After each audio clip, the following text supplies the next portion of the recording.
దానికి సాదృశ్యమైన బాప్తిసం ఇప్పుడు మిమ్మల్ని రక్షించున్నది. అదే విధంగా చేన వాళ్ళని తీసివేయటం కాదు, కానీ యేసుక్రీస్తు పునరుత్థాన మూలముగా దేవుని విషయం నిర్మలమైన మనస్సాక్షినిచ్చు ప్రత్యుత్తరమే. దేవుడు ఈ వాక్యం దీవించి మనందరితో కూడా మాట్లాడును కాక. ఆమె గమనించమంటే బాప్తిసం ద్వారా మనకు కలిగినటువంటి ఆశీర్వాదం నేను మనం చూసినప్పుడు ఎందుకు మనం దేవుని ఆరాధించాలంటే, బాప్తిసం ద్వారా మరి శరీర మాలిన్యం పోయినట్టు కాదు. నీళ్ళలో మునిగాము, ఏదో దేహానికి ఉన్న మురికిని పడిపోవటము కాదనమాట. కనుక బాప్తిసం అంటే అది శరీర మాలిన్యం, దేహానికి ఉన్న శరీరానికి ఉన్న మురికిని కడుక్కోవటం కాదు. ఇక్కడ రాయబడింది చాలా ప్రాముఖ్యమైనది. మరి నిర్మలమైన మనస్సాక్షినిచ్చు ప్రత్యుత్తరమే. బాప్తిసం ద్వారా లోపల ఉన్న మనస్సాక్షి కడగబడిందంట. లోపల ఉన్న మనస్సాక్షి కనుక ఇది చాలా ప్రాముఖ్యమైనది. కనుక చాలాసార్లు బాప్తిసం అంటే కనుక ఆ స్నానం చేసినట్టు కాదు. కనుక ఇది లోపల ఉన్న మనస్సాక్షి నుంచి ప్రత్యుత్తరం అంటే లోపల మనస్సాక్షి తెల్లగా చేయబడింది అనమాట. అంటే ఒకప్పుడు ఎట్లా ఉంది మన మనస్సాక్షి? నిన్న కూడా చెప్పే రాత్రి కూడా యూట్యూబ్లో ఒకసారి నేను బాప్తిసాలు ఇచ్చే చూస్తూ ఉన్నా. అది వేరే దేశము. వాళ్ళు బాప్తిసాలు ఇస్తూ ఉంటే ఎట్లాంటి నీళ్ళు ఇస్తున్నారంటే ఒక మురికి ఉంట, అంత మురికి నీళ్ళు అనమాట. మురికి నీళ్ళలో బాప్తిసం ఇస్తున్నారు. మాట్లాడుతు ఇటు అదే మీటింగ్ పెట్టారు. ఎందుకంటే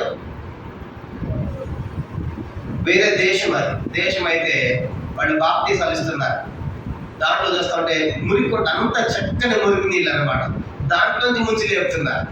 కనుక అనిపించింది నాకంటే వాళ్ళకి ఆప్షన్ లేదు దీనిలో బహుశా దేశంలో. కానీ నీళ్లు మురిగ్గా ఉండొచ్చేమో, కానీ వాళ్ళ మనస్సులు ఎట్లా ఉంది చెప్పండి? తెల్లగా దేశం నమ్మారు అవే. కానీ కొన్నిసార్లు నీళ్లు మురిగ్గా పైన ఉండొచ్చు, కానీ ఈ బాప్తిసం అనేది మనస్సాక్షిని కొడుతుంది అన్నమాట. కానీ ఇప్పుడు మనం దేవుని ఎందుకు ఆరాధించాలంటే, ప్రభు ఈ బాప్తిసం ద్వారా నా మనస్సాక్షిని కడిగాం. కనుక ఎట్లాంటి మనస్సాక్షి మనది చూడండి. ఒక 5 సంగతులు చూసి మనము ప్రభుని ఆరాధిద్దాం. మొట్టమొదటిగా 1 తిమోతి పత్రిక. ఒకప్పుడు ప్రభుని నమ్మక ముందు మన బాప్తిసం మన మనస్సాక్షి ఎలా ఉందంటే, 1 తిమోతి పత్రిక 4వ అధ్యాయం 3వ వచనము. 1 తిమోతి పత్రిక 4వ అధ్యాయం 3వ వచనం చదువుతాం. ఇది మొదటి సంగతి. 1 తిమోతి పత్రిక 4:3 అబద్ధికులు వాత వేయబడిన మనస్సాక్షి గలవచ్చు. మొట్టమొదటిది వాత వేయబడిన మనస్సాక్షి ఇదనమాట. కనుక దేవుని నమ్మనప్పుడు మన మనస్సాక్షి వాత వేయబడిన మనస్సాక్షి. అంటే వాత వేయని మనస్సాక్షి అంటే చూడండి, దేహం మీద శరీరం మీద వాత వేశారనుకోండి, ఆ శరీరాన్ని గిచ్చినా గిల్లిన ఏముండదు, అక్కడ స్పర్శే ఉండదు. అంటే రక్త ప్రసరణ లేదనమాట. ఆ పాపం చచ్చిపోయింది అనమాట. ఒకప్పుడు దేవుని నమ్మకం మనం కూడా అట్లాంటి మనస్సాక్షి ఉంది. మన మనస్సాక్షి వాత వేయబడిన మనస్సాక్షి, కనుక జీవము లేని మనస్సాక్షి. ఆ భాగం ఇలా చచ్చిపోయింది ఒకప్పుడు. నేను ఇట్లాంటి మనస్సాక్షిని ఇప్పుడు యేసుక్రీస్తు పునరుత్థాన మూలముగా బాప్తిసం ద్వారా మనకు నిర్మలమైన మనస్సాక్షిని ఇచ్చాడు. అందుకే దాన్ని ఆరాధించాలి. ప్రభా, నా యొక్క వాత వేయబడిన మనస్సాక్షి పోయి ఎట్లాంటి మనస్సాక్షి ఏంటంటే ఇప్పుడు అది నిర్మలమైన మనస్సాక్షి, అలాగే తెల్లనైన మనస్సాక్షిని ఇచ్చావు, నీకు వందనాలని చెప్పాలి. ఇది మొదటిది. రెండో చూద్దాము, తీతు పత్రిక 1వ అధ్యాయం. తీతు పత్రిక 1వ అధ్యాయము చూడండి. రెండవదిగా మన మనస్సాక్షి ఎట్లాంటిదంట, తీతు పత్రిక 1 తిమోతి 2వ తిమోతి ఆ తీతు పత్రిక 1వ అధ్యాయం 15వ వచనం. తీతు పత్రిక 1వ అధ్యాయం 15వ వచనం. పవిత్రులకు అన్ని పవిత్రములే కానీ అపవిత్రులకు అవిశ్వాసులకు ఏది పవిత్రమైనది కాదు. వారి మనస్సును వారి మనస్సాక్షియు అపవిత్రపరచబడి ఉన్నది. రెండవదిగా అపవిత్రపరచబడిన మనస్సాక్షి. రెండవ మనస్సాక్షి ఎట్లాంటిదంటే అది అపవిత్రం అయిపోయింది. కానీ ఇప్పుడు అపవిత్రమైన మనస్సాక్షి బాప్తిసం ద్వారా ఏమైందంటే అది ఇప్పుడు అది కనుక నిర్మలమైన అది తెల్లని మనస్సాక్షి చేయబడినది మంచి మనస్సాక్షిగా మారిపోయాయి. కనుక బాప్తిసం పొందిన మరి ఇప్పుడు దేవుడు మన మనస్సాక్షిని బాప్తిసం మూలముగా తెల్లగా చేశాడు. ఎట్లా మార్చాడు? హెబ్రీ పత్రిక 13వ అధ్యాయం చూడండి. మంచి మనస్సాక్షి అయిందంట. అపవిత్రమైన మనస్సాక్షిని ఇప్పుడు మంచి మనస్సాక్షిగా చేశాడు. హెబ్రీ పత్రిక 13వ అధ్యాయం 18వ వచనం మనం చదువుకుంటాము. హెబ్రీ పత్రిక 13వ అధ్యాయం 18వ వచనం. హెబ్రీ 13:18 మా నిమిత్తం ప్రార్థన చేయండి, మేము అన్ని విషయంలో యోగ్యముగా ప్రార్థింపగోరుచు మంచి మనస్సాక్షిని కలిగి ఉన్నాం. కానీ ఇప్పుడు మన మనస్సాక్షి ఏమైపోయిందంటే అది మంచి మనస్సాక్షి చేశాడు కనుక ఇప్పుడు అపవిత్రమైన మనస్సాక్షిని దేవుడు మంచి మనస్సాక్షి చేసినందుకు కాను ప్రభా నీ స్తోత్రం. ఒకప్పుడు నా మనస్సాక్షి అపవిత్రం అయిపోయింది, ఇప్పుడు బాప్తిసము ద్వారా నిర్మలమైన మనస్సాక్షి చేసావు ప్రభా నీ వందనాలు. ఒకప్పుడు నా మనస్సాక్షి అపవిత్రం అయిపోయింది, బాప్తిసము ద్వారా ఇప్పుడు నా మనస్సాక్షిని మంచి మనస్సాక్షిగా నువ్వు మార్చావు ప్రభా స్తోత్రం. మంచి మనస్సాక్షి అంటే మనలో ఉన్న తప్పులు చెప్పేప్పుడు మనం సరి చేసుకోవాలి, అది మంచి మనస్సాక్షి. అలా దేవుడు ఇప్పుడు ఈ బాప్తిస్మం రెండో జరిగించాడు, దాన్ని బట్టి మనం దేవుని ఆరాధించాలి. మూడవది మన మనస్సాక్షి ఎట్లా ఉందంటే మూడవది మొదటి కొరింథీ పత్రిక 8వ అధ్యాయం. మొదటి కొరింథీ పత్రిక 8వ అధ్యాయము 7వ వచనం. మూడవదిగా బలహీనమైన మనస్సాక్షి అంటే మొదటి కొరింథీ పత్రిక 8వ అధ్యాయము. మొదటి కొరింథీ పత్రిక 8వ అధ్యాయం 7వ వచనం. మొదటి కొరింథీ పత్రిక 8వ అధ్యాయము 7వ వచనం మనం చదువుదాం. 8:7. అయితే అందరి యందు జ్ఞానం లేదు, కొందరు ఇదివరకు విగ్రహములను ఆరాధించేవారు కనుక ఆ భుజించే పదార్థములు విగ్రహములు బలి ఇవ్వబడ్డమని ఎంచి భుజించుదురు. ఇందువల్ల వారి మనస్సాక్షి బలహీనమైనది, అపవిత్రమగుచున్నది. బలహీనమైన మనస్సాక్షి. మూడోది ఎట్లా అంటే మన మనస్సాక్షి బలహీనమైన మనస్సాక్షి. కానీ ఇప్పుడు బాప్తిసం ద్వారా నిర్మలంగా చేయబడి ఏమైందంటే ఆ మనస్సాక్షి బలహీనమైన మనస్సాక్షి అంట యేసు వారి రక్తం చేత అది శుద్ధి చేయబడింది. హెబ్రీ పత్రిక 9వ అధ్యాయం 14వ వచనం. బలహీనమైన మనస్సాక్షిని శుద్ధి చేశాడు. హెబ్రీ పత్రిక 9వ అధ్యాయము 14వ వచనం. హెబ్రీ పత్రిక 9వ అధ్యాయము 14వ వచనం. హెబ్రీ 9:14. నిద్రగా ఆత్మ ద్వారా తను దేవునికి నిర్దోషిగా అర్పించుకున్న క్రీస్తు యొక్క రక్తము నిర్జీవకులను విడిచి జీవగల దేవుని సేవించటకు మీ మనస్సాక్షి ఎంతో ఎక్కువగా శుద్ధి చేయి. గమనించామంటే మరి బలహీనమైన మనస్సాక్షిని యేసు ప్రభువు రక్తం చేత శుద్ధి చేశాడు. ఈరోజు ఇది శుద్ధి చేయబడిన మనస్సాక్షి. ఎట్లా శుద్ధి చేశాడు? నీళ్లతో కాదు. ఎట్లా శుద్ధి అయిందంట? రక్తముతో శుద్ధి చేశాడు. అర్థమైందా? మన మనస్సాక్షిని ఎట్లా అడిగాడు? రక్తముతో. బాప్తిసం ద్వారా మన మనస్సాక్షి నీళ్లతో కాదు కనుక నీళ్లతో శరీరము తాకింది, కానీ లోపల మనస్సు రక్తముతో కడిగాడు కాబట్టి ఈరోజు ఇది బలహీనమైన మనస్సాక్షి కాదు, ఇప్పుడు వారి శుద్ధి చేయబడ్డ మనస్సాక్షిగా మార్చినందుకు కాను దేవుని ఆరాధించాలి. ఒకప్పుడు నా మనస్సాక్షి వాదమేయబడింది, దాన్ని మంచి నిర్మలమైన మనస్సాక్షి చేశావు. ఒకప్పుడు నా మనస్సాక్షి అపవిత్రమైంది, దాన్ని మంచి మనస్సాక్షిగా చేశావు. కాబట్టి బలహీనమైంది, దాన్ని ఇప్పుడు శుద్ధి చేసిన మనస్సాక్షి మార్చని వందనాలు చెప్పాలి. ఇంకా మన మనస్సాక్షి ఎట్లాంటిదంటే హెబ్రీ పత్రిక 4వ. హెబ్రీ పత్రిక 10వ అధ్యాయము 22వ వచనం. హెబ్రీ పత్రిక 10వ అధ్యాయము 22వ వచనం. హెబ్రీ 10:22. మనస్సాక్షికి కల్మషము తోచకుండునట్లు చాలండి. మనస్సాక్షి కల్మషం అంటే కల్మషమైన మనస్సాక్షి. యేసు నమ్మకం ఎట్లాంటి మనస్సాక్షి అనేది కల్మషం అయిపోయింది కనుక మరి కల్మషమైన మనస్సాక్షి ఏ జరిగిందంటే అది అక్కడ రాయబడింది 22లోనే తోచుకున్నట్లు ప్రోక్షింపబడిన హృదయం గలవారును నిర్మలమైన ఉదకముతో స్నానం చేసిన చీరమ గలవారును ఉండి విశ్వాస విషయంలో సంపూర్ణ చేత కలిగి యథార్థమైన హృదయంతో మనం దేవుని సన్నిధానం చేరదు. కల్మషమైన మనస్సాక్షి ఇప్పుడు ఎట్లా చేశాడు యేసుప్రభువు వారు? కల్మషాన్ని తొలగించాడు. బాప్తిసం దాని ఇప్పుడు కల్మషమైన మనసు ఎట్లా మారిపోయింది? అది నిర్దోషమైన మనస్సాక్షి చేశాడు. అపోస్తలుల కార్యములు 24వ అధ్యాయం చూడండి. కల్మషమైన మనస్సాక్షి ఎట్లా మార్చాడంటే అది నిర్దోషము, ఎలాంటి కల్మషము లేకుండా దోషము లేకుండా ప్రభు మార్చాడు. అపోస్తలుల కార్యములు 24వ అధ్యాయం. అపోస్తలుల కార్యములు 24వ అధ్యాయము 16వ వచనం. చూడండి, అపోస్తలుల కార్యములు 24:16 చదువుదాం. 24:16. ఇతను దేవుని ఎడలను మనుషుల ఎడలను నా ఎల్లప్పుడూ నా మనస్సాక్షి నిర్దోషమైన ఉన్నట్లు అభ్యాసము చేసుకొనుచున్నాను. కాబట్టి కల్మషమైన మనస్సాక్షి ఇప్పుడు యేసుక్రీస్తు పునరుత్థాన మూలముగా ఎట్లా మారిందంటే అది నిర్దోషమైన మనస్సాక్షిగా చేశాడు. కాబట్టి దాని ప్రభావ నా మనస్సాక్షిని మార్చావు, నిర్దోషమైనదిగా చేశావు. వాస్తవానికి నా మనస్సాక్షి కల్మషంతో ఉంది, అట్లాంటి మీ రక్తంతో కడిగి నిర్దోషమైన మనస్సాక్షి చేసినందుకే నీకు స్తోత్రాలను చెప్పాలి. ఇది 4వ సంగతి చూద్దాం.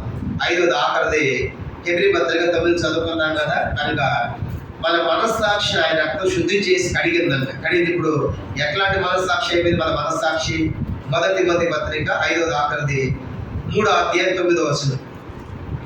మొదటి తిమోతి పత్రిక 3వ అధ్యాయం చూడండి. 5వదిగా మరి బాప్తిస్మము ద్వారా మన మనస్సాక్షి ఎట్లా కడగబడిందంటే మొదటి తిమోతి పత్రిక 3వ అధ్యాయము 9వ వచనం అందరం కలిసి. మొదటి తిమోతి 3:9 విశ్వాస మర్మములు పవిత్రమైన మనస్సాక్షిగా గైకొను వారే ఉండవలెను. కనుక పవిత్రమైన మనస్సాక్షి. కానీ ఈరోజు యేసుని నమ్మి బాప్తిస్మము ద్వారా మనకు దేవుడు ఎట్లాంటి మనస్సాక్షిని ప్రసాదించాడు? అది పవిత్రమైన మనస్సాక్షి.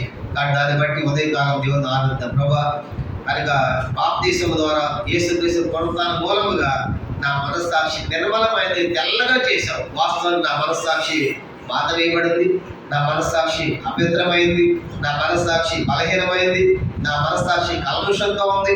అట్లాంటి మనస్సాక్షి నువ్వు నిర్మలమైనదిగా చేశావు, మంచి మనస్సాక్షిగా చేశావు, శుద్ధి చేయబడ్డ మనస్సాక్షిగా చేశావు, నిర్దోషమైన మనస్సాక్షిగా చేశావు. అది మాత్రమే కాదు, పవిత్రమైన మనస్సాక్షిగా చేశావు. కాబట్టి ఈరోజు యేసు వారి రక్తము మన మనస్సాక్షిని చేసింది. కానీ దాన్ని బట్టి మరి ఆ దేవుడు ఆత్మగా ఆనందించుకుని ఆత్మతోను సత్యముతో ఆనందాన్ని చెప్పుకునేదిగా యేసు ప్రభువారు మన మనస్సును మార్చి మన మనస్సును కడిగి కనుక అది నిర్దోషమైనదిగా మంచి మనస్సాక్షిగా శుద్ధి చేసినందుకు కాను, పవిత్రం చేసినందుకు కాను ఉదయ కాలము ఎదిగెత్తి ఆ దేవుని ఆత్మద సత్యముతో మనము ఆరాధించదము గాక. ప్రభు తన వాక్యాన్ని దీవించడం గాక.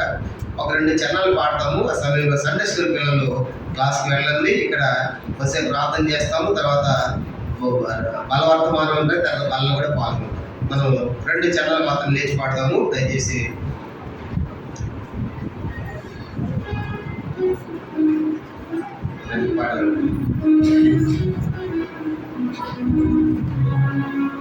పాట సంఖ్య 170 దూత గణములెల్లా ఆరాధించిరిగా అని పాట పాడతాము. మొదటి చరణము చివరి చరణం పాడుకుంటాం. కొత్త ప్రతుల్లో 170, పాత వాటిలో 168. సండే స్కూల్ పైకి వెళ్ళండి. ఒక మరి ఇక్కడ 10:15 అవుతుంది ఇప్పుడు టైము. మనము ఇవన్నీ 2 గంటల్లో ముగించుకుంటాం కనుక సండే స్కూల్ 2 గంటలు తీసుకోవచ్చు. మీరు దూత గణములెల్లా ఆరాధించరుగా మొదటి చరణము చివరి చరణం మాత్రం పాడుకుంటాము. తర్వాత మరి బాప్తిస్మం తీసుకున్న వాళ్ళు ఆరాధిస్తారు. ఆ తర్వాత మిగతా వాళ్ళకి కూడా సమయం ఉంటే ఇద్దాం. మొదటి చరణం చివరి చరణం. కొత్త ప్రతుల్లో 170, పాత వాటిలో 168. దూత గణములెల్లా ఆరాధించిరిగా పరిశుద్ధుడు సైన్యముల యెహోవానే. దూత గణములెల్లా ఆరాధించిరిగా పరిశుద్ధుడు సైన్యముల యెహోవానే. ఇహ పారములలో ఆయన మహిమ ఉన్నదని గానము చేసిరి. ఇహ పారములలో ఆయన మహిమ ఉన్నదని గానము చేసిరి. గణములెల్లా ఆరాధించిరిగా పరిశుద్ధుడు సైన్యముల యెహోవానే. గణములెల్లా ఆరాధించిరిగా పరిశుద్ధుడు సైన్యముల యెహోవానే. నిష్కళంకమైనది నీ కనుదృష్టి, నీవు చూడలేవుగా దుష్టత్వములు. నిష్కళంకమైనది నీ కనుదృష్టి, నీవు చూడలేవుగా దుష్టత్వములు.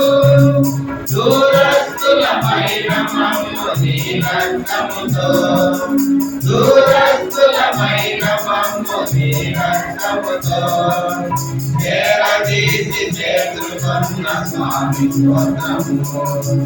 చేరదీసి చేర్చుకున్న స్వామి స్తోత్రము. గణములెల్లా ఆరాధించిరిగా పరిశుద్ధుడు సైన్యముల యెహోవానే. గణములెల్లా ఆరాధించిన పరిశుద్ధుడు సైన్యముల యెహోవానే. పరలోకపు తండ్రి నీవు పరిపూర్ణుడవు, పరిపూర్ణతయందు నన్ను నడిపించితివి. పరలోకపు తండ్రి నీవు పరిపూర్ణుడవు, పరిపూర్ణతయందు నన్ను నడిపించితివి. సమస్తమును చేయుటకు బలపరచితివి, సమస్తమును చేయుటకు బలపరచితివి. సమాధానకర్త నీకే వందనస్తుతులు, సమాధానకర్త నీకే వందనస్తుతులు. గణములెల్లా ఆరాధించితివి పరిశుద్ధుడు సైన్యముల యెహోవానే. గణములెల్లా ఆరాధించితివి పరిశుద్ధుడు సైన్యముల యెహోవానే. కూర్చోండి. సమయంలో మైక్ ఇస్తారు. మరి మొట్టమొదటిగా బాప్తిసం పొందిన సహోదరులు సహోదరులు, మరి ఒక సహోదరుడు ఒక సహోదరి, అలా మార్చి మార్చి క్లుప్తముగా గట్టిగా బిగ్గరగా ప్రభుని ఆరాధిస్తారు.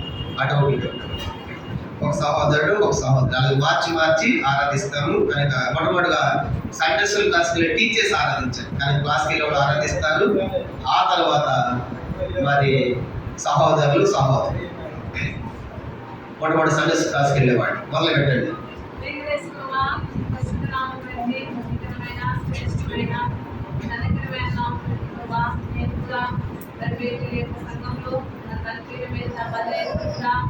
ఆరాధించడానికి మా జీవితంలో